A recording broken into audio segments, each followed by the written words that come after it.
Hello everyone.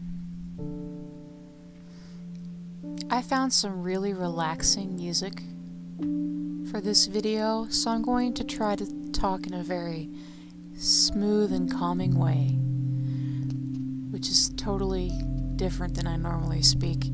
Anyway, today I am doing a portrait of my good friend, who normally goes by Stitchy online.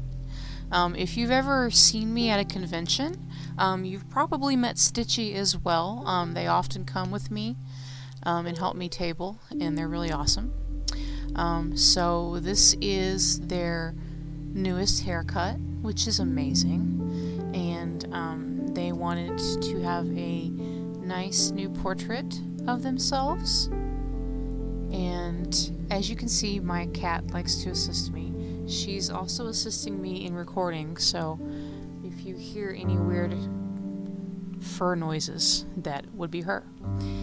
Anyway, so I had some paper that I really wanted to play with.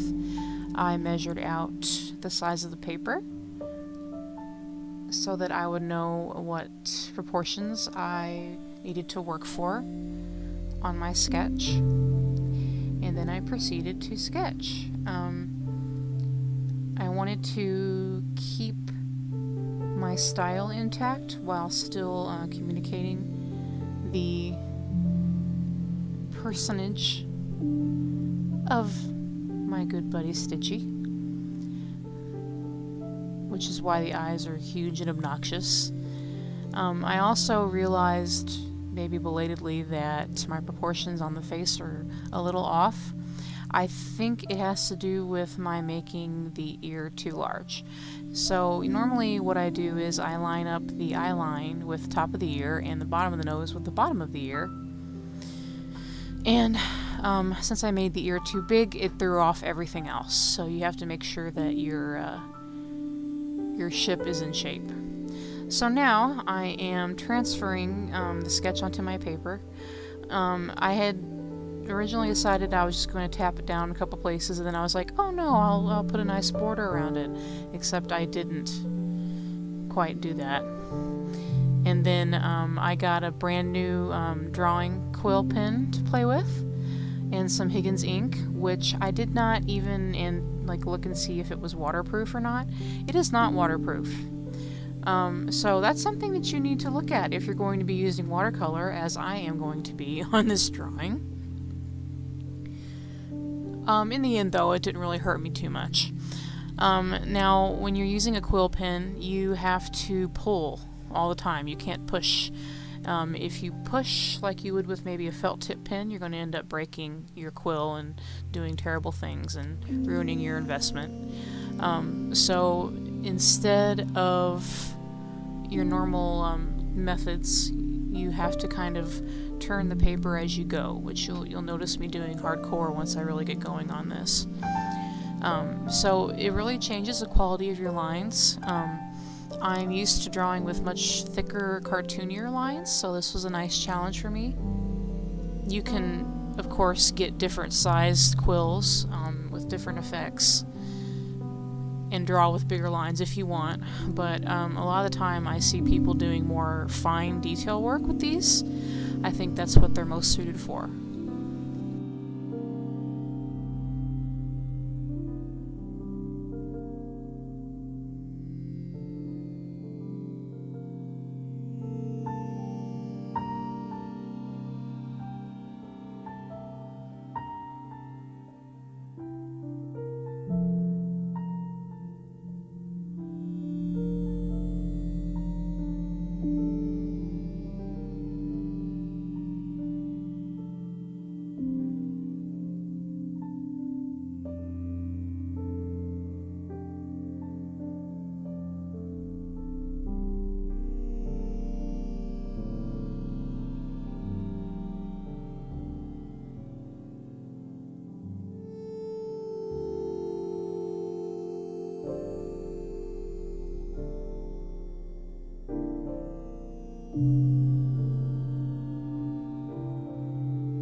once you are done with your light box work, it's good to turn off the light and go back over your work, because obviously looking at it without the lines underneath is going to change the quality of the line. You can notice places where you need heavier line weight, more definition, that kind of thing. I like to let my work sit as much as possible so that I can kind of look at things with fresh eyes. And I feel like that helps me spot errors at times when I would not normally see them. I'm doing a little hatching here for the tortoise shell effect. Ah, yes, now we're going to the good stuff. So I just purchased some liquid watercolors from Dr. P.H. Martin's. I've been lusting over them for ages, and I finally found them for a good price. A pack of those retail is probably about $70, and the bottles look very small, but as you can probably see here, I just started using them, and you really do not need much at all. One drop, literally one drop out of the bottle, pretty much set me for whatever color I wanted to use on this painting. It's of course a small painting, but still you get the point. One little drop, and then I diluted it on the paper. I'm not the kind of person who likes to mix a lot on the palette. I should be, probably, but what's the point of preparation? Just, jump in with both feet. Kill them all and let God sort them out. I don't know. That's not really a relaxing euphemism, is it? Yeah, Sushi, she also disagrees with my usage. Anyway, so I use the Ace Flag colors kind of as my underpainting for this, because Stitchy is asexual, and I think that ace representation is very important, especially during this, our holiest of Pride months. And that's why you've got an Ace Flag background here. Yay! We love Stitchy. Stitchy is great. And so I did a very light undertone in their skin and hair and their glasses, which I will go over with truer tones that are closer to the photograph.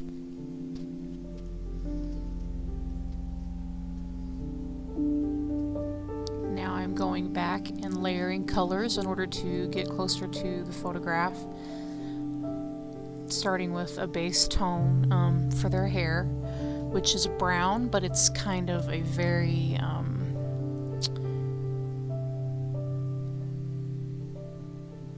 silvery brown. Yeah, I think that's a good descriptor. I'm an artist. I know colors. So yeah, the brown undertones and the red undertones in their hair and skin, going through and doing that first. And then after I've established kind of where the shadows and the more heated places are, kind of like where the blood flows the most on a face, then I can go back and spread out the color a little more now in the lighter places and the places where light hits more intensely.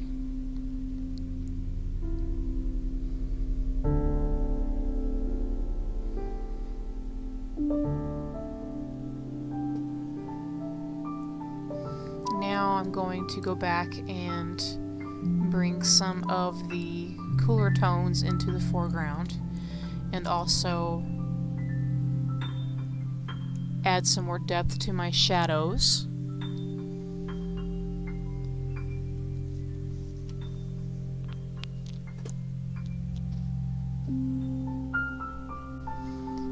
Notice me going to town with my little piece of tissue there. It's good for pulling back if you put a little too much pigment in, which happens a lot if you're working with intense pigments, at least for me. I like to, as I said, just throw stuff down and see what happens, and it doesn't always work out for me.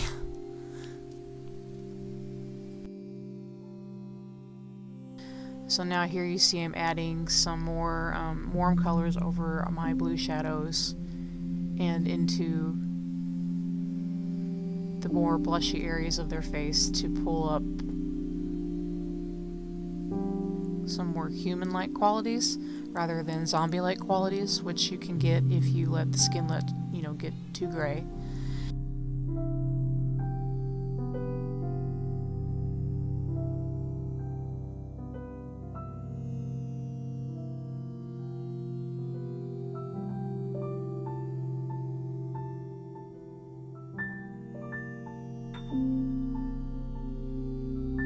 And then here's some white highlights to bring forward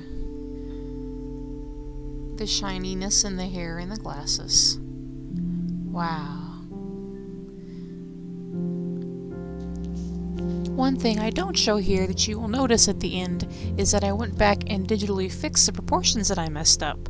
So the nose and the mouth will be much smaller and much higher on the face.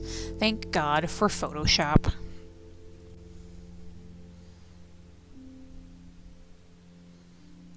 Beautiful!